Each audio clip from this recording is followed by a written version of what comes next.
णमुत्रिहन्ताणं णमो सेधाणं णमो मायरियाणं णमो वज्रायाणं णमो लोभे सवसाहूणम्।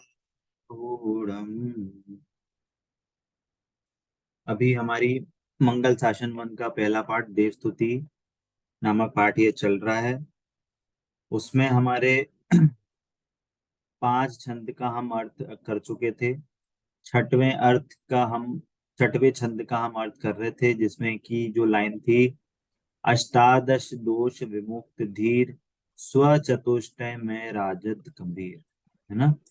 तो हमारे भगवान कैसे हैं? 18 दोषों से रहित हैं और स्व चतुष्टय में राजते हैं। तो उसमें हमें जो स्व चतुष्टय की जो बात आई, उसकी हम ये चर्चा कर रहे थे, जिसके लिए हमने स्व चतुष्टय को डिफाइन किया कि हर वस्तु को जानने के लिए, जैसे हमने पहले द्रव्य गुण पर्याय का हमने भेद किया, उससे हमने वस्तु समझी। उत्पाद व द्रव्य के माध्यम से हमने वस्तु को समझा। उसी प्रकार हम वस्तु को स्व चतुष्टय से भी हम वस्तु को समझ सकते हैं। ठीक है।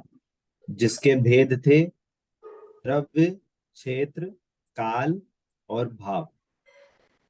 है ना। ये वाला हमने डिस्कशन किया था। स्क्रीन दिख रही होगी आप सभी को कि स्वचतुष्टय क्या होते हैं। ये हमारा स्वरूप है। हमारा स्वरूप है मतलब हर वस्तु का स्वरूप ऐसा ही है। है ना। तो यदि हम अपना स्वरूप समझेंगे, उसके हमारे द्रव्य क्या है, हमारा क्षेत्र काल काल क्या है, भाव क्या है, इसको यदि हम समझेंगे, तो हमारे स्वरूप को समझने से रिजल्ट क्या होगा कि हमको अनंत चतुष्टय प्रकट होंगे। ऐसे ही हमने चर्चा करी थी। तो पहला भेद हमने किया था द्रव्य का भेद। है ना। कि द्रव्य से हम वस्तु को समझते हैं कि ये वस्तु कौन से द्रव्य है। जीव द्रव्य है, पुद्गल द्रव्य है, धर्म अधर्म आकाश काल। तो ये द्रव्य से हम वस्तु को समझते हैं। पर आज तक हमारी भ्रांति क्या रही कि आज तक हमने अपने द्रव्य को इस शरीर से संबंधित माना। उद्गल में ही हमें अपना शरीर, अपना द्रव्य मानते आए हैं। इसलिए आज तक हमें अपनी स्वरूप की, हमें हमारे को असली पहचान नहीं हुई, क्योंकि आज तक हमने अपने को ही गलत मानते आए। है ना। इसलिए द्रव्य को जानना बहुत जरूरी है। ठीक है। जो भी द्रव्य है वो दूसरे द्रव्य रूप परिणमित नहीं होता। ये उसकी सौंदर्यता है ना, ये उसका एट्रीब्यूट है, ये सुंदरता है उसकी। तो यदि हम अपने द्रव्य का निर्णय करेंगे तो हमें ही आनंद प्रकट होगा उसके करस्पॉन्डिंग। दूसरी बात, हमने क्षेत्र की बात की। है ना। इसको एक उदाहरण से समझते हैं कि मान लो चीनी का डब्बा है। ठीक है। तो उस डब्बे का जो ढक्कन है वो कितना मीठा है।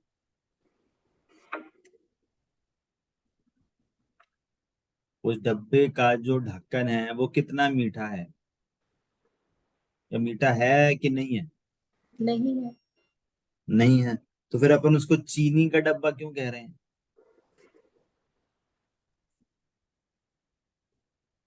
जब किस वो मीठा है उद्देश्य तो। की चीनी उसमें रखी हुई है।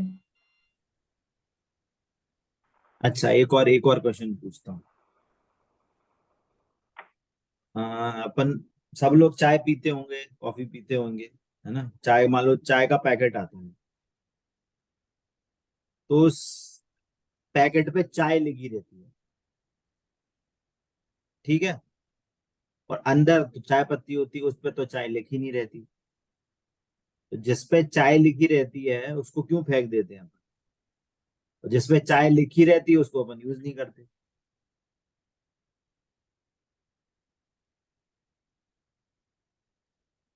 पॉइंट समझ में आ रहा है? नहीं आया समझ में? हाँ कि ना? आवाज नहीं आ रही है आपके, अमिता जी। भैया जी एक बार और बताइए ना, क्या बोले, चाय की पत्ती? मैं ये बोल रहा हूँ, जिस डब्बे में चीनी रखी है वो डब्बा कितना मीठा है? डब्बा मीठा नहीं है, चीनी क्यों नहीं मीठी है? है। क्यों नहीं है? क्योंकि एक द्रव्य दूसरे द्रव्य का हो ही नहीं सकता, चीनी अलग चीज है और डब्बा अलग है। हाँ, कहने का मतलब यह है कि हर वस्तु अपने क्षेत्र में रहती है। वो हम उपचार करके उस वस्तु को बोलते हैं चीनी का डिब्बा। चीनी का डिब्बा आज तक एग्जिस्ट नहीं करता। चीनी के डब्बे की वस्तु आज तक एग्जिस्ट नहीं करती। ठीक है, अब हम उस चीनी के सांचे से हम डब्बा बना सकते हैं, पर वो ज्यादा देर टिकेगा नहीं, वो डब्बा नहीं रह पाएगा। डिब्बा क्या होता है? स्टील का होता है। बताना क्या है कि जिसका वस्तु का जो क्षेत्र होता है वो उसी क्षेत्र में रहती है। एग्जाम्पल देखो, हमने दूध में 1 चम्मच चीनी डाली, और हमने एक तेल में 1 चम्मच चीनी डाली। बोलो दूध मीठा होगा कि तेल मीठा होगा?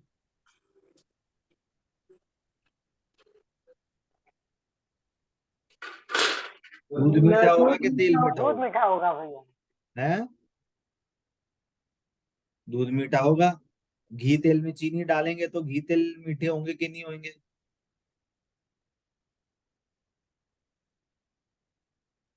इसमें सोचने वाली बात क्या है? तो आपकी डेली डेली की चीज है, एक्सपर्टीज है आपकी इस समय।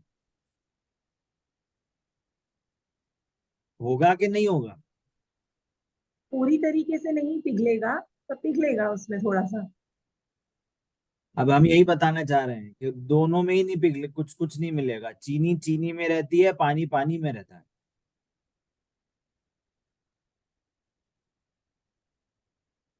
पॉइंट समझ में आ रहा है? नहीं समझ में आ रहा? भैया कहने दूध का, में तो चीनी मिल जाती है ना। हाँ मैं वही बोल रहा हूँ, दूध में चीनी नहीं घुलती। दूध दूध में है, पानी पानी में है, और चीनी चीनी में है। इसका मतलब ये है कि हर द्रव्य अपने में स्वतंत्र क्षेत्र में रहता है, कोई किसी हाँ, में इंटरफेयर नहीं करता है। करेक्ट। हमने शिकंजी बनाई, हमने क्या क्या डाला उसमें? पानी भी डाला, नींबू भी डाला, और क्या क्या क्या डाल दिया?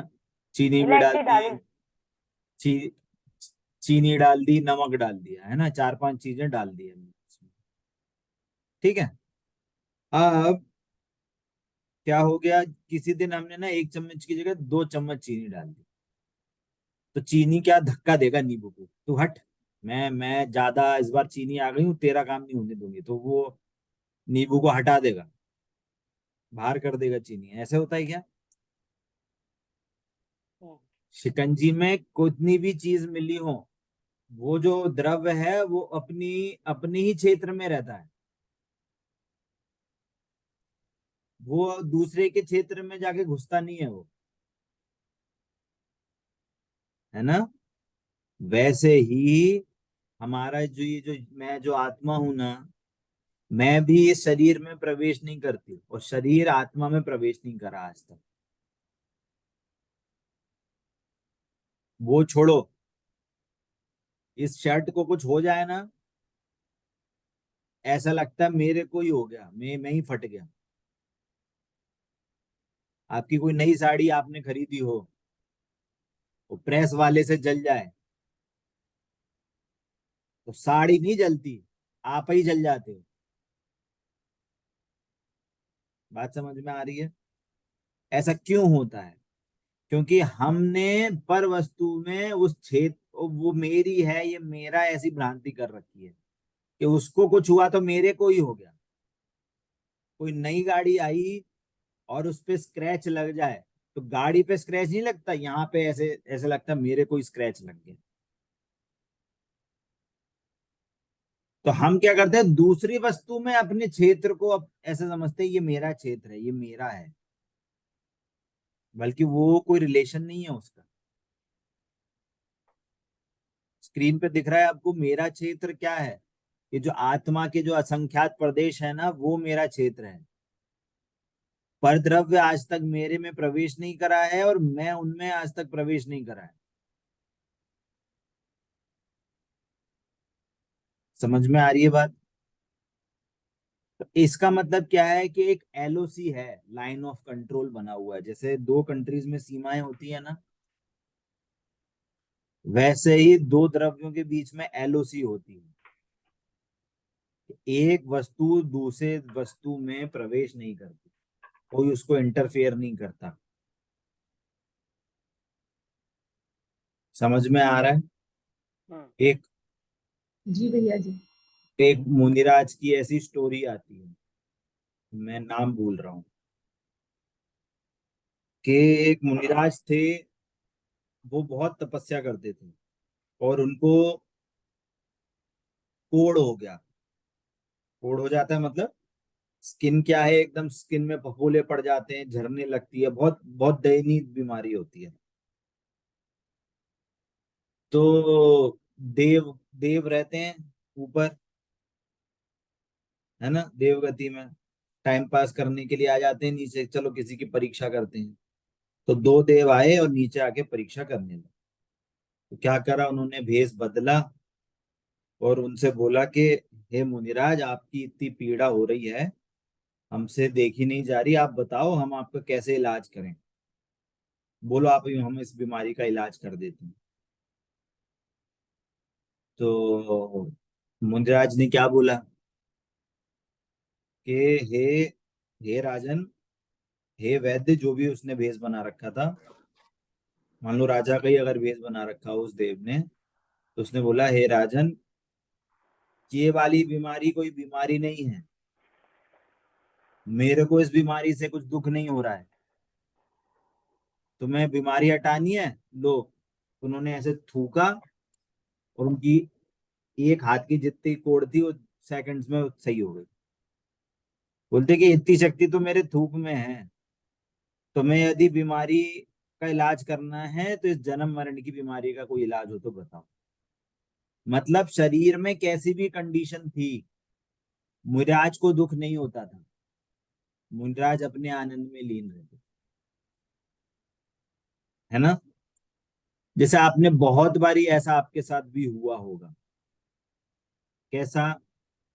कि आपको किसी काम में बहुत ज्यादा आपका कंसंट्रेशन चल रहा हो, है ना, बहुत ज्यादा आपका कंसंट्रेशन चल रहा हो और दिन भर में आपने बहुत सारा काम कर लिया, या माइंड में आपका कोई विकल्प चल रहा हो और आप दिन भर से काम कर रहे हो, इधर से उधर, किचन का ये काम करा, वो काम करा, इसको ये करा, उसको घर के काम ये वो, है ना, कपड़े धो लिए, ये साफ सफाई कर ली, पर आपको जब तक वो माइंड में चीज रहती है तब तक आपको थकान नहीं होती।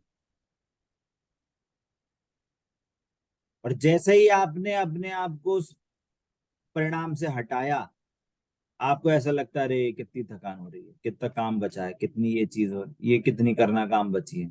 बताइए होता है कि नहीं होता है ऐसे? हाँ। ऐसा क्यों हो रहा होता है? है भैया, ऐसा क्यों होता है? क्योंकि हमारा जो लक्ष्य जो रहता है ना भैया, वो काम होने तक हम उसी पे कंसंट्रेशन करके हुए रहते हैं क्यों कि ये क्यों काम हो ऐसा जाना चाहिए। क्यों? ऐसा क्यों? कंसंट्रेशन से क्यों ऐसा क्यों नहीं होता? वो हो जाने के बाद इससे हमारा काम हो गया ना। नहीं, इससे ये सिद्ध होता है कि थकान शरीर से नहीं होती, वो हमारे माइंड में होती है। माइंड से नहीं, हमारे परिणामों से होती है। माइंड तो वापस से शरीर उठा लिया आपने, अच्छा। हमें माइंड पे, हमको आपको माइंड से दूर ले जाना है, आपके शरीर से हमें दूर ले जाना है और अपनी आत्मा तक पहुंचाना है। थकान जो होती है वो आपके परिणामों से होती है। थॉट से। हाँ, आपके वो भी तो थॉट्स। माइंड, वो भी नहीं, माइंड से कनेक्ट हुआ। नहीं, माइंड से थॉट का कोई लेना देना नहीं है। फिर थॉट थिंकिंग कहाँ से होता है भैया? आत्मा से। थिंकिंग। आत्मा की प्रॉपर्टी है थिंकिंग, माइंड की प्रॉपर्टी अच्छा। नहीं है थिंकिंग। आंटी ये फिर तो ऐसे बोलते हैं ना, are you out of your mind, ऐसा बोलते बाहर हैं में ना। जैसा बोलते हैं, हमें उससे लेना देना नहीं है, हमें यहाँ पे परमार्थ असली चीज समझना है। हमें अपनी आत्मा समझना है ना, तो हम आत्मा को लक्ष्य करके बात करेंगे, जो असली चीज है, जिसके कारण से थॉट्स हो रहे हैं। यदि माइंड में थॉट होते हैं तो मरे हुए शरीर में भी माइंड है, तो उसमें भी थॉट्स होंगे क्या? नहीं। तो फिर लॉजिक लगाइए आप। हाँ, वही बोलते हैं ना, आंख मरे हुए आदमी का आंख दिखता है क्या? वो बात कर पाएगा, सुन सकेगा, सब हो सके। हम्म। कहने का मतलब क्या है कि हम जब तक अपने को दूसरे से कनेक्ट करते हैं, हम हम्म। अपना उससे अपने क्षेत्र से कनेक्ट करते हैं, मतलब हम उनको अपना मान रहे हैं। हम्म। हमें समझ लिया ये मेरा क्षेत्र है, ये मेरी सारी चीजें हैं। कनेक्ट कर रहे हो बात को, क्षेत्र से कैसे हाँ। कनेक्ट कर रहा हूं मैं? हम्म। तो वो आज तक हमारे से गलती हो रही है। हमने आज तक अपना क्षेत्र इस असंख्यात में, जो इस शरीर के साथ जो आत्मद्रव्य है वो मेरा क्षेत्र है। शरीर ने आज तक मेरे को कुछ छुआ नहीं।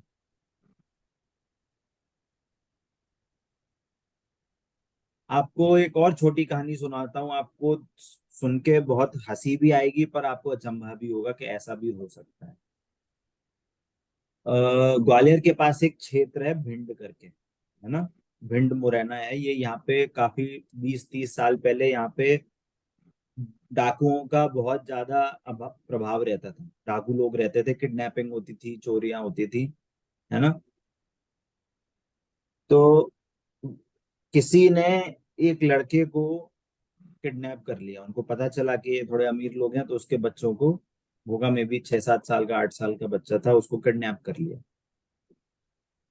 अब वो उनको कॉल कर रहे हैं और वो उस बच्चे को डरा रहे हैं, धमका रहे हैं कि रो, तू फोन पे रो के बता, मम्मी को बुला, मम्मी मेरे को लेने आओ। वो रो, उसको डरा रहे हैं, धमका रहे हैं कि हम तेरे को मार डालेंगे, हम तेरे को काट देंगे, है ना।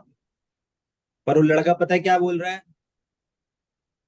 मार लो मेरे को, चाकू तो छूता ही नहीं है मेरे को।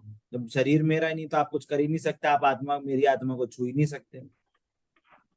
वो लड़का पाठशाला जाता था मंदिर की, और मंदिर में उसने सीख के आया कि जब शरीर आपकी आत्मा को नहीं छू सकता है, तो कोई पर वस्तु आपको भी नहीं छू सकती। तो कोई आपको डराएगा, पीटेगा, कोई भी कुछ करेगा, पर वो आपकी आत्मा को कभी नहीं छू सकता। और ये उसको, उस लड़के को समझ में आ गई, और वो उनके सामने रोया ही नहीं, डरा ही नहीं। और कुछ दिनों के बाद, जो भी 4-5 दिन 6 दिन के बाद, वो चोर वापस से उस बच्चे को उसके घर के पास छोड़ के चले गए, क्योंकि वो उनका प्लान फ्लॉप हो गया। और ये रियल स्टोरी है, आज से लगभग 15-20 साल पहले की, मम्मी उनको बताती थी, और ये रियल स्टोरी है। कहने का मतलब क्या है कि हमें अपने क्षेत्र को हमें समझना चाहिए। हम जब भी किसी परिस्थिति में हो, तो हमें ये विचार करना चाहिए कि क्या ये मेरा क्षेत्र है, क्या उससे मेरी आत्मा को कुछ इफेक्ट हो रहा है। आपकी कोई वस्तु छिन जाए, कोई वस्तु खराब हो जाए, है ना। ऐसे बहुत से उदाहरण हैं, है ना। आज आज मतलब ज्ञानी धर्मात्माओं के ऐसे बहुत से उदाहरण हैं, है ना। तो श्रीमत जी थे। श्रीमत जी लास्ट में जब उनकी तपस्या और बढ़ती गई, और वो आराधना में आगे बढ़ते गए, तो उनका शरीर बहुत शिथिल होने लगा, बहुत पतले सुकड़े रहने लगे, है ना। भोजन पानी भी कम रहता था, और बहुत पतले थे, पसली मतलब उनकी जो ये पसलियां होती हैं वो बाहर उभरने लगती थी। तो किसी ने क्वेश्चन पूछा कि आप ऐसे क्यों रहते हो, आप भोजन अच्छे से क्यों नहीं करते, या मतलब अपने शरीर का ध्यान क्यों नहीं रखते हो आप? ये शरीर जब तक होगा तब तक तो आप अपनी आराधना तपस्या कर पाओगे। बिना शरीर के, मतलब कहने का मतलब जब शरीर शिथिल हो जाएगा, बीमारी हो जाएंगी, या वो साथ नहीं देगा, तो आप तपस्या कैसे कर पाओगे, आराधना कैसे कर पाओगे? तो उन्होंने बहुत अच्छा उन्होंने आंसर दिया। क्या आंसर दिया? कि बोलो, मान लो तुम्हारे पास 2 बागीचे हैं, है ना, और नल एक ही है, और तो उस नल से तुम एक ही किसी बागीचे में पानी दे सकते हो। तो कौन से वाले बागीचे की पानी दोगे? एक बागीचा तुम्हारे पास है और एक बागीचा तुम्हारे से दूर है। तो उसने जो ऑब्वियसली बोला कि जो बागीचा पास है मैं उसी को ही पानी दूंगा, दूर तक क्यों जाऊंगा मैं इतनी दूर पानी देने, और जब एक ही मैं दे सकता हूँ तो उन्होंने बोला वैसे ही मेरे पास मेरा जो ज्ञान उपयोग है, मेरा जो ज्ञान है वो एक ही जगह लग सकता है, या तो मैं अपनी आत्मा में लगा लूं, आत्मा की देखभाल में लगा लूं, या मैं शरीर की देखभाल में लगा लूं, है ना। तो जितना मेरी आत्मा में लगता है उससे तो मेरे को बहुत आनंद आता है, और मेरा जो आत्मा का बागीचा है वो बहुत फल फूल रहा है, और जितना थोड़ा बहुत समय मेरा बचता है उसमें से मैं इस शरीर का ध्यान रख लेता हूँ जिससे मेरा काम चल जाए। मतलब जितने भी ज्ञानी धर्मात्माएं हैं उनको ये बहुत अच्छे से कहना चाहिए, निर्णीत रहता है कि मेरा क्षेत्र क्या है और शरीर का क्षेत्र क्या है, यही भेद विज्ञान की कला है। बात समझ में आ रही है आपको? ये बहुत कहना चाहिए बहुत जरूरी कंसेप्ट है ये। यदि आपको ये एक बात क्लिक हो गई कि मेरे आत्मा के क्षेत्र में कोई वस्तु प्रवेश नहीं करती, शरीर भी मेरे आत्मा में प्रवेश नहीं करता, शरीर का कोई विकार मेरे में प्रवेश नहीं करता, और शरीर भले ही परमोदारिक हो जाए, वज्र वृषभ नाराज सेनन का कोई शरीर हो जाए, तो उसकी आत्मा में कुछ पॉइंट्स मिल जाएंगे या उसको बहुत अच्छा लगने लगेगा, आत्मा को ऐसा कोई रिलेशन नहीं है उससे। आत्मा के प्रदेश कभी चेंज नहीं होते, आत्मा के प्रदेश वैसे ही रहते हैं। क्लियर होता है सभी को? हाँ जी कि ना जी? कोई एक बोल दीजिए, या नहीं आ रहा समझ में? सभी क्लास में हैं, चले गए? सब है। अच्छा ठीक है। ठीक है, तो अभी हमारा द्रव्य और क्षेत्र का हुआ है। ठीक है, अब आती है बात काल की, है ना। हमने एक उदाहरण लिया था। क्या उदाहरण लिया था? कि हम हमेशा किसी भी वस्तु को जानते हैं, जानने की कोशिश करते हैं, तो हम काल को भी समझने की कोशिश करते हैं, है ना। कि वस्तु किस काल से है। कि हम क्वेश्चन पूछे कि महावीर भगवान कितने कितने साल पहले हुए थे, तो बोलेंगे आज से लगभग 2500 वर्ष पहले। कुंद कुंदाचार कब हुए थे? आज से 2000 वर्ष पहले। एक ऐसा काल होता है। ठीक है, तो ये रेफरेंस वाला काल है। एक काल होगा कि कितने वर्ष की आयु में महावीर भगवान ने दीक्षा ली थी, है ना। या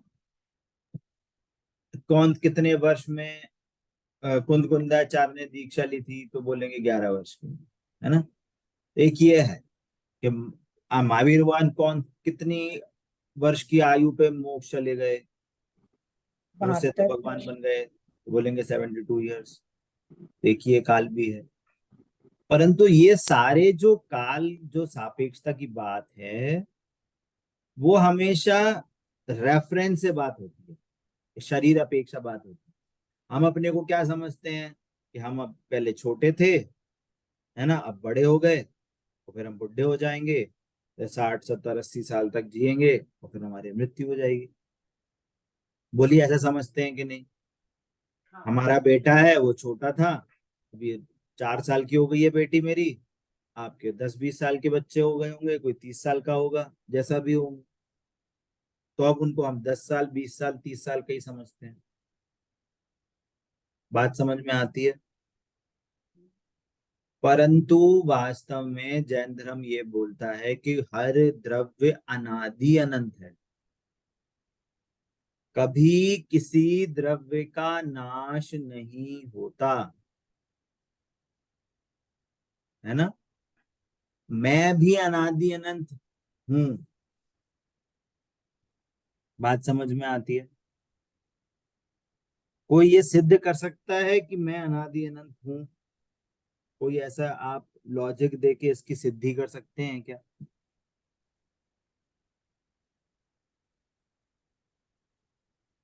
किसी को ज्ञान में बैठती है बात? धर्मिष्ठा जी, अमिता जी, राधिका जी, मैं अनादि अनंत हूं, इसका आप लॉजिक दे सकते हो? मैं अनादि अनंत हूँ, मेरा आत्मा तो मरता ही नहीं ना, ना मेरा जन्म मैं होता है। तो नहीं, ये कैसे सिद्ध कैसे करोगे आप? आपको प्रूफ करना है। देखिए, हमने जब ये प्रज्ञा वन से चालू किया था, तो हम्म, हमने सबसे पहले इस बात की मतलब ये पॉइंट हमने बेस बनाया था कि हम रट्टापंती नहीं करेंगे, हम क्वेश्चंस उठाएंगे और हम हम्म, लॉजिक से बात को समझने की कोशिश करेंगे। बात समझ में आती है? हाँ, आपको ये सारे आंसर मतलब आपको लॉजिक पकड़ में आना चाहिए। ठीक है, अब हम इस स्टेज पे आ चुके हैं कि बच्चे, अभी आपको यदि बेसिक क्वेश्चन पूछें आपसे, बेसिक क्वेश्चन यदि पूछें, तो आपको इसका लॉजिक आना चाहिए। कोई यदि बच्चा पूछे कि मैं अभी हूँ 70-50 साल का हूँ, इतना ही मेरी एज है, इसने क्या नरक देखा, क्या स्वर्ग देखा, किसी को इसकी कोई पुष्टि तो है नहीं, ना कोई, ना हम नरक यहाँ से देख सकते हैं, ना देवगति हम देख सकते हैं, स्वर्ग देख सकते हैं। तो क्या किसने देखा है? जितना रहना है यहाँ रहो, आराम से खाओ पियो मौज करो। कोई यदि आपसे ऐसे बोलेगा तो आप कैसे सिद्ध करोगे कि आप आदि अनादि अनंत हो? नहीं, इसके बाद भी जन्म है, इसके पहले भी जन्म हुआ था आपका। आता है क्वेश्चन? समझ में आता है? हाँ, कोई सिद्धि कर सकता है? आप ट्राई करिए, नहीं होगा तो मैं आंसर दूंगा।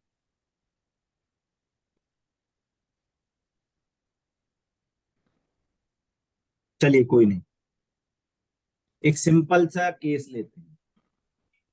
मान लीजिए किसी जीव का, है ना, मनुष्य पर्याय में उसका जन्म हुआ, मनुष्य पर्याय में आया। तो अपन ने कितने ही ऐसे देखे हैं केसेस को, कोई आता है और तुरंत उसको इनक्यूबेटर में उसको पहुंचा देते हैं, है ना, इंजेक्शन लग जाते हैं, सुई लग जाती है, ये होता है। और कोई होता है कि वो एकदम स्वस्थ पैदा होता है सीधे। कोई ऐसे घर में पैदा होता है कि उसको किसी चीज की कोई कमी ही नहीं, सोने चांदी की प्लेट में खाना खा रहा है, एसी में बैठ के आराम से सो रहा है ना। और कोई कोई जीव ऐसा है जिसके घर में एकदम गरीबी है, खाने के भी लाले पड़ रहे हैं, खाना मिले नहीं मिले, उस दिन खाना मिले अगले दिन खाना नहीं मिले, कोई गारंटी नहीं है। कोई एकदम बढ़िया गोरा चिट्टा पैदा हो रहा है, कोई हो रहा है तो एकदम काला काला एकदम पैदा हो रहा है। अब आप ये बताओ कि किसी जीव, मान लो गरीबी में पैदा हुआ, उसके पास कोई सुख सुविधा नहीं है, तो जन्मते से ही उसने ऐसा कैसा कर्म बांधा, उसने ऐसा कौन सा पाप कर लिया कि जो उसको ऐसा घर मिल रहा है? बता। जन्म होते से ही उसने ऐसा कौन सा पाप कार्य किया जिसको ऐसा घर मिला उसको? वो तो पहले का कर्म उदय में आया ना। बिल्कुल सही आंसर। तो यदि आपकी ये सिद्धि हो रही है कि पुराने कर्म का उदय है, तो मतलब पहला भी जन्म हुआ था उसका किसी हाँ, पर्याय में। अब कहाँ हुआ था उसकी बात नहीं कर रहे हैं, मतलब पहले किसी जन्म में उसने कर्म बांधा था ऐसा, जिससे उसको गरीबी में, या वो काला है, या वो कोई बीमारी सहित है उसको बीमारी हो जाए, ऐसे कंडीशन मिलेंगे। और कोई हम्म, जीव ऐसा एकदम बढ़िया सुख सुविधा में पहन रहा है, एकदम बढ़िया गाड़ी में घूम रहा है, एसी में सो रहा है, बढ़िया एकदम सोने चांदी के बर्तन में खा रहा है, ऐसा क्यों है? भैया पूर्व में कोई उसने पुण्य का काम किया था। समझ में आ रही है? हम्म, कोई जीव है जो अफगानिस्तान पाकिस्तान में पैदा हो रहे हैं और उनको खाने पीने की वैल्यू नहीं है, मुस्लिम हो गए हैं और वहां पे कुछ है ही नहीं, अफ्रीका में पैदा हो गए, वहां खाने के भी लाले पड़ रहे हैं। कोई ऐसा है जो अमेरिका में पैदा हो रहा है, कोई इंडिया में भी ऐसी जगह, बहुत सी जगह है जहाँ खाना नहीं मिलता, और ऐसी जगह बहुत सारी है जो एकदम अमीरों के घर में पैदा हो। इससे सिद्धि क्या होती है? देखो, आपको जब तक आप उस चीज को पकड़ेंगे नहीं बात को, तो आपको लॉजिक समझ में नहीं आएगा। बोलो, ये वैलिड क्वेश्चन है कि नहीं? है, वैलिड पॉइंट है कि नहीं? यही सी सेम चीज आप त्रियंच में भी लगा सकते हो। हम्म, ऐसे कितने ही कुत्ते हैं जो सड़क में पैदा होते हैं और सड़क में ही मर जाते हैं। और ऐसे ही कितने ही कुत्ते हैं जो फिल्म स्टार की गोदी में पूरी जिंदगी भर घूमते हैं। जितनी सुख सुविधाएं सेलिब्रिटी वगैरह नहीं, मतलब कहना पता उनको नहीं भोग पाते, उससे ज्यादा उनका कुत्ता भोगता है। अब बताओ उस कुत्ते ने ऐसे कौन सा पुण्य का काम किया उस जन्म में जिसको ऐसी चीजें मिली। बताओ कितना कितना वो उपवास कर रहा है, कितना वो मंदिर जा रहा है, कितना वो दान कर रहा है कि उसको पुण्य का उदय हुआ है। बताइए कहाँ से आया ये इतना पुण्य, कोई बता सकता है? पूर्व जन्म का है भैया। पूर्व जन्म का है। तो इससे अब ये बताइए, जब पूर्व जन्म में ऐसा पुण्य लेके आया है तो उसके पहले वाले जन्म का भी तो उदय उसको पूर्व वाले भव में मिलेगा। उसके पहले वाले भव उसके नेक्स्ट वाले भव में उसका उदय आएगा। ऐसे देखा जाए तो उसने कितनी बार जन्म मरण किया है। ऐसे ही वो आगे भी करता रहेगा यदि वो मोक्ष नहीं गया तो। इससे सिद्धि क्या हो रही है कि जन्म मरण चलता आ रहा है पर जीव का आज और तक जब नाश नहीं हुआ। अनादि अनंत है। पॉइंट समझ में आया? हम्म। जन्म मरण की श्रृंखला तो चल रही है और जन्म मरण जीव का ही होगा। शरीर का जन्म मरण नहीं होगा, वो तो मरा मराया है पहले से, है ना। जन्म मरण किसकी कंडीशन कैसी कहलाएगी? जब वो नया शरीर मिलता है फिर जाता है, पुराना शरीर हटता है, नया शरीर मिलता है। तो तो जो नया शरीर आत्मा मिल का रहा है वो जन्म जन्म, मरण तो नहीं बोलते अपन, मैं शरीर वही का ही बोल रहा हूँ। हाँ। जन्म मरण का मतलब है कि नया शरीर मिल रहा है वो जन्म, हाँ। और जो पुराना शरीर का संयोग हट गया तो मरण हो गया, मरण। है ना। ऐसे ही कहा जाता है कि जो मरण क्या है, change of dress and address. जीव हम्म। के लिए change of dress and address hmm. मतलब क्या हुआ, ये जो शरीर था ये उसकी ड्रेस है, ड्रेस। अब वो नई ड्रेस मिलेगी उसको।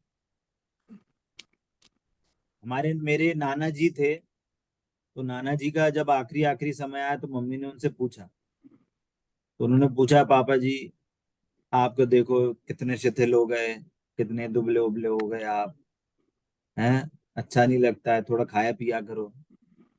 मेरे नाना जी बोल रहे थे अरे बेटिया क्यों टेंशन ले रही हो, नए कपड़े मिलेंगे, हम्म। ऐसे बोलते थे, है ना। तो ये जन्म मरण क्या है, change of dress and address. कहने का मतलब क्या हुआ कि जीव अनादि अनंत है। अब इससे हमें बहुत सारे, इसको समझने के बहुत सारे लाभ होते हैं कि भैया हम जी ये शरीर कब। जो है वो उसका ड्रेस हम्म। हो गया। ये हम्म। एड्रेस क्या हुआ? आत्मा एड्रेस का। मतलब दूसरी जगह जाएगा। अच्छा। अभी कहाँ है, अभी यहाँ मान लो भरत क्षेत्र में है। अब हम्म। मान लो देवगति में पैदा हुआ तो उसका एड्रेस क्या हो जाएगा, देवगति का एड्रेस हो जाएगा। मान लो यहाँ से हाँ। नरक गया तो नरक गति का एड्रेस हो जाएगा उसका। हम्म। एड्रेस मतलब किस लोकेशन पे जा रहा अच्छा। है ना। ड्रेस मतलब शरीर। ड्रेस मतलब शरीर, और क्या, ड्रेस ही तो है, आत्मा की है। हम्म।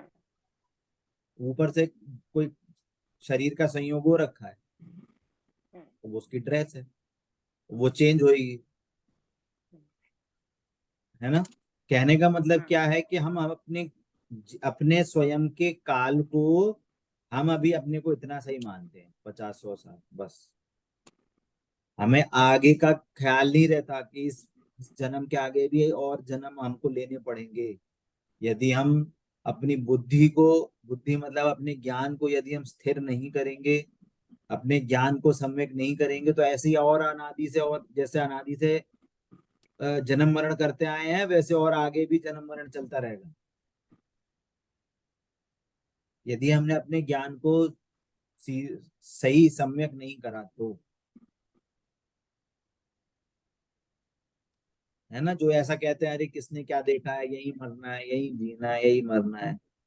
तो फिर मरते रहो, जाओ निगोद में जाओ, 18 बार जन्म मरण करते रहना, 1 सेकंड में 18 बार। उनका सीधे हेडक्वार्टर चले जाएंगे निगोद के, है ना। पर हमें ये मार्ग मिल गया है, हमें अपनी बुद्धि, हमें अपने ज्ञान को सही करने का मार्ग हमें मिल गया है ना। तो यहाँ काल से हमें ये समझना चाहिए कि हमारा काल अनादि अनंत है, और ये मनुष्य पर्याय ही सिर्फ मेरा काल नहीं है, मतलब मैं उतना बड़ा नहीं हूँ। मेरी एज सिर्फ अभी 30 साल, 35 साल, 50 साल, 60 साल नहीं है ना। ये शरीर का संयोग हुआ है सिर्फ अभी 30 साल, 50 साल तक। आगे अगर यदि हमने मार्ग नहीं अपनाया तो ऐसे ही और अनेक शरीर हमें मिलते रहे, है ना। इसका मीनिंग क्या है, काल का मीनिंग क्या है कि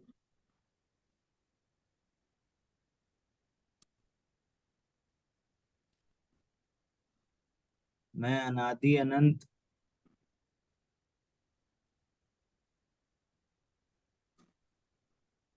वस्तु हूं, मेरा कभी नाश नहीं होता। ठीक है, समझ में आता है।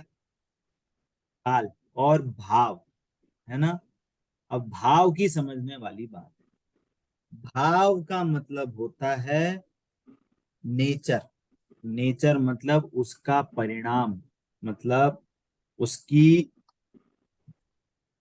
उस वस्तु में कैसा परिणमन होता है, उस वस्तु की क्या पर्याय होती हैं। बात समझ में आती है। भाव का मतलब होता है उसका परिणमन, वो किस रूप से परिणमन करता है ना। जैसे हम क्या समझते हैं आज तक कि हमारा हमारा नेचर क्या है, कि मैं बोलता हूँ। मेरा नेचर क्या है, मैं देखता हूँ, मैं सुनता हूँ, मैं सूंघता हूँ, मैं टच करता हूँ।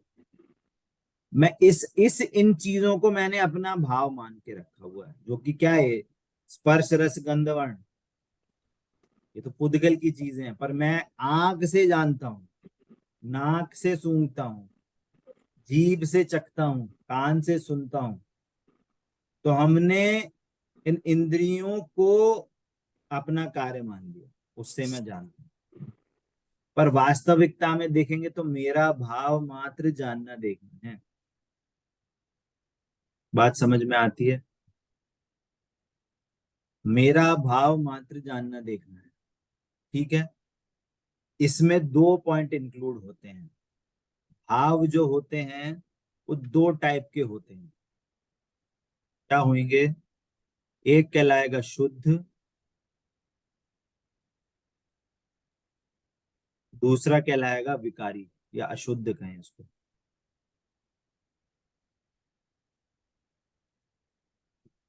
या इसको कहें हम विकारी। पॉइंट समझ में आता है। हमारा जो ज्ञान स्वभाव है, जानना, ये सदा शुद्ध है। बात समझ में आती है।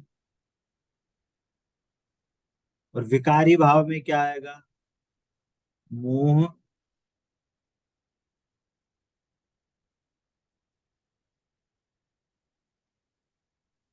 मोह स्लैश राग द्वेष।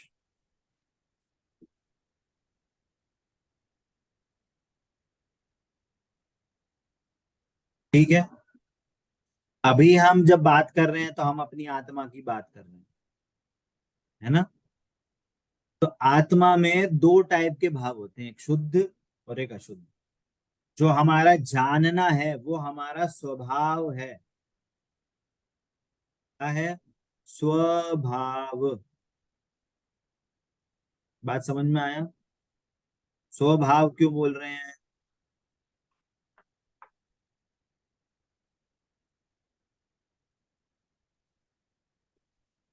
बात समझ में आई। हम भाव बोल रहे थे पहले, ये स्वभाव है। स्वभाव है मतलब ये मेरा है, मतलब शुद्ध भाव है मेरा, जानना मेरा ही शुद्ध स्वभाव है। इसमें कभी भी अशुद्धता नहीं आती। पॉइंट समझ में आ रहा है।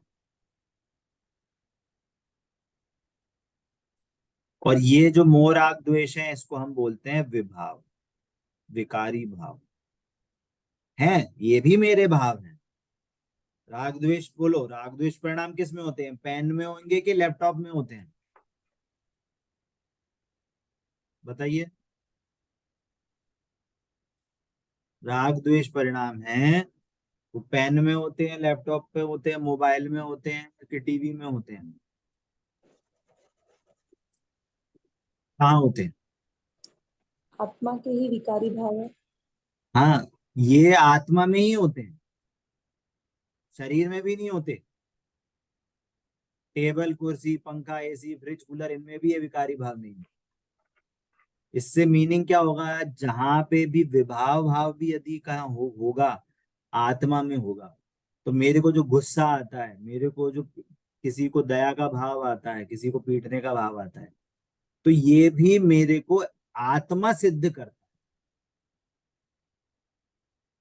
ये भी एक सिद्धि का तरीका है कि ये जहां जहां जो जो पर्याय होती है, तो जो पर्याय जिसकी होती है हम उसकी सिद्धि वहां कर सकते हैं। पॉइंट समझ में आ रहा है? जैसे हमने मलेरिया का टेस्ट करते हैं, तो कैसे करते हैं कि उस खून में उस पर्टिकुलर एजेंट को डालते हैं और देखते हैं कि वहां पे वो रिएक्ट कर रहा है कि नहीं कर रहा। बोलो, हमें वो चीज नहीं दिख रही आंखों से, पर जैसे ही वो रिएक्शन हुआ तो हम क्या बोलेंगे, अरे इस पेशेंट को मलेरिया है। कैसे बोल दिया कि हमने वहां पे उस लक्षण की सिद्धि करी, लक्षण से हमें ये पता चला कि हाँ वहां पे मलेरिया का पैरासाइट है, मलेरिया का वायरस है वहां पे, है ना? पॉइंट समझ में आता है? वैसे ही हम यदि अब राग द्वेष की जहां सिद्धि कर रहे हैं तो वहां आत्मा की ही सिद्धि होती है। एक पॉइंट। दूसरा पॉइंट कि जहां जानने का काम है वो स्वभाव हमें सदा शुद्ध है। शुद्ध है का मीनिंग क्या है कि हम जब तक हमें मोक्ष नहीं होता, हमें केवल ज्ञान नहीं होता, तब तक हम आत्मा को प्रत्यक्ष रूप से नहीं देख सकते। जैसे हम किसी वस्तु को आमने सामने देखते हैं, ऐसा हमारे को आत्मा नहीं दिखती, हमारे को आत्मा वेदन प्रत्यक्ष होता है। वेदन प्रत्यक्ष मतलब क्या, कि हमें अपने जानने का वो जो ज्ञान जिसके कारण हो रहा है, हम सिर्फ उस पे यदि हम फोकस डालते हैं तो हमें सिद्धि होती है कि हाँ ये जानना आत्मा में हो रहा है, शरीर के कारण नहीं हो रहा। तो फिर हम सूक्ष्म बुद्धि से उन परिणामों को और उन उन विभाव भावों से उस आत्मा के ज्ञान स्वभाव को हम डिफ्रेंशिएट करने लग जाते हैं। ये जो ज्ञान स्वभाव है ये अभी अनअफेक्टेड है, ये शुद्ध व शुद्ध शुद्ध आत्मा का परिणाम है ना? ये कभी विकार को प्राप्त नहीं होता। विकार का मतलब ये कभी जानना कभी बंद नहीं होता है, चाहे निगोदिया में भी चलिए तो भी ये ज्ञान हमेशा जानने का काम करता है। ठीक है, तो ये जानना है, ये हमारा स्वभाव भाव है, ये कभी भी आत्मा का स्वभाव चेंज नहीं होता। और अगर विकारी भाव भी होते हैं तो वो सिर्फ आत्मा में होते हैं, शरीर में नहीं। ठीक है, तो हमने अपने आत्मा की इन चार एंगल से हमने अपने आत्मा की सिद्धि करी। क्या क्या चीजों से सिद्धि करी? एक हमने सिद्धि करी, किससे करी? द्रव्य से करी, कि द्रव्य क्या है? आत्मा है, जीव द्रव्य में। क्षेत्र से करी, मेरा क्षेत्र क्या है? असंख्यात असंख्यात प्रदेशों का मेरा क्षेत्र है, शरीर से भिन्न है मेरा क्षेत्र, ये शरीर मेरे को कुछ नहीं करता। काल से हमने सिद्धि करी कि मैं अनादि अनंत तत्व हूँ, अनादि अनंत वस्तु हूँ, है ना? मेरे को भी कोई मार नहीं सकता, मेरे कोई जिला नहीं सकता, मैं हमेशा अनादि अनंत रहूंगा। और मेरे जो भाव हैं वो मेरा स्वभाव भाव जानना देखना है, और विकारी भाव भी हैं तो वो मेरे हैं, मोह राग द्वेष परिणाम। इससे मीनिंग क्या हुआ? स्वचतुष्टय को समझने से हम अपनी बाउंड्री के अंदर आ गए। पॉइंट समझ में आ रहा है? इस द्रव्य क्षेत्र काल और भाव को समझने से हम अपनी आत्मा की बाउंड्री के अंदर आ जाते हैं। बताइए, इस द्रव्य क्षेत्र काल भाव में कहीं भी खाना पीना, उठना बैठना, कपड़े लत्ते, टीवी फ्रिज कूलर, कहीं पे इसका कोई ओवरलैप हो रहा है क्या? बताइए, आपके घर की कोई भी वस्तु का इसमें कुछ ओवरलैप हो रहा है?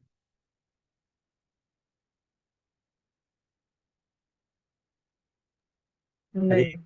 नहीं हो रहा। अच्छा, और थोड़ी सी और कहना चाहिए हार्ड बात, क्या इसमें देव शास्त्र का भी कहीं पे ओवरलैप हो रहा है क्या? नहीं। नहीं हो रहा। इसका मीनिंग क्या है कि हमने अपनी आत्मा के समीप आ रहे हैं। हम अपनी आत्मा की बाउंड्री के अंदर आ गए हैं। हम्म। हमने क्या कर दिया, हमने अपनी कंट्री की जो एलओसी थी ना, हमने एकदम बाढ़ लगा दी, पूरी बाउंड्री कर दी। अब हम अपनी कंट्री के अंदर रह के हम हम्म। अपने आनंद करेंगे। पॉइंट समझ में आ रहा है? जैसे कहीं भी हम अगर कहीं घूमने जाते हैं तो क्या करते हैं, हम एक जगह डिसाइड करते हैं, एक जगह रहते हैं आनंद से, है ना, अपने घर में। जब बाहर से कहीं पे घूम के आते हैं तो घूम फिर के कहाँ आते हैं? अरे, एक फालतू में घूमने गए, अपने घर में ही आराम से अच्छे से रह रहे थे, वहीं पे रहते शांति से दिन में। बोलो, बोलते हैं कि नहीं बोलते? ऐसा क्यों? कि हर किसी को अपना घर, अपनी बाउंड्री ही अच्छी लगती है। वैसे ही हमने इस द्रव्य क्षेत्र काल भाव के माध्यम से अपनी आत्मा की बाउंड्री समझी। इसके बाहर आत्मा कहीं एग्जिस्ट नहीं करती। मेरी आत्मा इस कहीं इन चारों चीज से बाहर कहीं नहीं जाती है। तो इन चीजों को जानने से हमें आत्मा के समीप और आने का, उस वस्तु के प्रति हमारा जो ज्ञान था, हमारी भ्रांति थी, वो दूर होती है और आत्मा के को जानने के और समीप आते हैं। क्लियर होता है सभी को? है ना? तो इस प्रकार हमने ये स्व चतुष्टय पढ़े, है ना? ऐसे ही पर चतुष्टय भी होते हैं। कैसे पर चतुष्टय? कि भगवान, जैसे अनंत भगवान है, अनंत भगवान का अपना स्वद्रव्य है, वो उनका स्वद्रव्य कहलाए। वो अपने असंख्यात प्रदेश में रहते हैं, वो भी अनादि अनंत वस्तु हैं। उनका भी अब कोई विभाव नहीं रहा, वो पूर्ण रूप से शुद्ध रूप से परिणमन कर रहे हैं। तो इसका मीनिंग क्या है कि उनकी आत्मा अपने द्रव्य क्षेत्र काल भाव में रहती है। वो हमारे को कुछ नहीं दिला सकते, वो हमको सम्यक दर्शन नहीं दिलाएंगे, वो हमको मोक्ष नहीं दिलाएंगे। उन्होंने अपनी आत्मा का आश्रय लिया, अपने स्वचतुष्टय में रहने लगे, तो उनको मोक्ष हो गया, अनंत चतुष्टय उनको प्रकट हुआ। वैसे ही यदि हम अपने स्वद्रव्य, स्व क्षेत्र, स्व काल, स्वभाव, इसमें हम रहेंगे तो हमें भी अनंत चतुष्टय प्रकट होंगे। कोई और अपने चतुष्टय से, अपने स्व चतुष्टय से उठ के बाहर आके आपको सम्यक दर्शन नहीं कराए, वो भी अपने स्व चतुष्टय में विद्यमान रहते हैं। ऐसे ही पुद्गल भी अपने स्व चतुष्टय में विद्यमान रहते हैं। वो, उनका द्रव्य क्या है? उनका द्रव्य पुद्गल है। उनका क्षेत्र क्या है? कोई असंख्यात प्रदेशी है, कोई संख्यात प्रदेशी, कोई अनंत प्रदेशी पुद्गल है, ऐसे अलग अलग। काल क्या है? वे भी अनादि अनंत है। उनके भाव क्या है? स्पर्श रस गंध, वो भी अपने स्व चतुष्टय में रहते हैं, वो भी किसी को डिस्टर्ब नहीं। पॉइंट समझ में आ रहा है? तो इस प्रकार स्व चतुष्टय को हम समझते हैं, हम अपनी बाउंड्री में आते हैं, आत्मा की बाउंड्री में आते हैं, हम अपने स्वभाव की बाउंड्री में आते हैं, तो हमें अपनी आत्मा के और समीप आने का मौका मिलता है। और हमें इस स्वचतुष्टय को समझने से हमारा ज्ञान निश्चिंत होता है कि कोई दूसरा द्रव्य अपने स्वचतुष्टय से बाहर नहीं जाता, मैं भी अपने स्वचतुष्टय बाहर नहीं जाता। तो मैं किसको चाहूं और किसको भगा, दूर करने का मैं किसको परिणाम रखूं? कहने का मतलब ये परिणाम निरर्थक है। मैं अपने द्रव्य में रहता हूँ, अपने क्षेत्र में रहता हूँ, अपने काल में रहता हूँ, अपने भाव में रहता हूँ, इसी का ही हम निर्णय करेंगे तो हमें भी जल्द से जल्द अनंत चतुष्टय प्रकट होंगे। ठीक है, समय भी लगभग अपना हो गया है, ये भी चर्चा यहाँ पे समाप्त होती है। अभी भी यदि किसी को डाउट है तो आप पूछ सकते हैं, अदरवाइज अगली कक्षा में आगे की चीजों का हम डिस्कशन करेंगे। भैया जी पर चतुष्टय क्या बोले आप? वो तो मतलब अपने अपने में। पर चतुष्टय मतलब मेरा मेरा स्व चतुष्टय है, हाँ आपका स्व चतुष्टय आपका है, राधिका जी का स्व चतुष्टय उनकी खुद की पर आत्मा का स्व चतुष्टय है, मेरे करस्पॉन्डिंग आपका चतुष्टय पर चतुष्टय है मेरे लिए। हाँ। मेरे करस्पॉन्डिंग में आपका हम्म, जो चतुष्टय है वो मेरे लिए पर है, पर। और आपके लिए आपका चतुष्टय स्व है। पॉइंट हाँ समझ में आई? ठीक। आपकी भी हाँ आत्मा है, मेरी भी आत्मा है, आपके। राधिका जी की भी आत्मा है ना? अभी मैं अपेक्षा से समझना, तो आपका भी द्रव्य क्षेत्र काल भाव है, मेरी आत्मा में भी द्रव्य क्षेत्र काल भाव है। मेरे लिए जो मेरा द्रव्य क्षेत्र काल भाव है वो मेरे लिए स्व है, वो मेरा है। आपका जो द्रव्य क्षेत्र काल भाव है वो आपके लिए स्व है। मेरे लिए आपका द्रव्य क्षेत्र काल भाव पर है, और आपके लिए मेरा द्रव्य क्षेत्र काल भाव पर है। यहाँ पे बात पर चतुष्टय की नहीं हुई, मैंने एंगल समझाया आपको, वो तो बोलने के लिए हम उसको पर चतुष्टय कहेंगे, पर यहाँ पे बात स्व चतुष्टय की चल रही है। मतलब हम द्रव्य क्षेत्र काल भाव अपनी आत्मा में समझें, दूसरे की आत्मा में समझने से हमें कोई लाभ नहीं मिलेगा, क्योंकि हम अपने स्व चतुष्टय को समझेंगे तो हम अपनी बाउंड्री के अंदर आएंगे, हम अपने घर के अंदर आ जाएंगे, हम अपने घर के चार दीवारी के अंदर आ जाएंगे, जिसके लिए हम प्रयास कर रहे हैं। और जब हम इसको जानेंगे और उपयोग लगाएंगे तो हमें और आनंद आएगा, और कुछ काल के बाद हमें रत्नत्रय प्रकट होंगे, और उसकी पूर्णता होकर हमें अनंत चतुष्टय भी प्रकट होंगे। ठीक है, और आपका कोई और डाउट है तो पूछ सकते हैं। क्लियर होता है? हाँ। राधिका जी आपका कोई डाउट? नहीं नहीं भैया जी। ठीक है, चलिए अभी की कक्षा यहीं पे समाप्त करेंगे। जिन वाणी के ज्ञान से सूझे लोकालो, सो वाणी मस्तक नमो सदा देता हूँ डो। बोलिए द्वाचान में जिन वाणी माता की जय हो, जय हो, जय। अहिंसा में जैन धर्म की जय हो, जय हो। जय जिनेन्द्र सभी को। जय जी। जय जिनेन्द्र सभी का।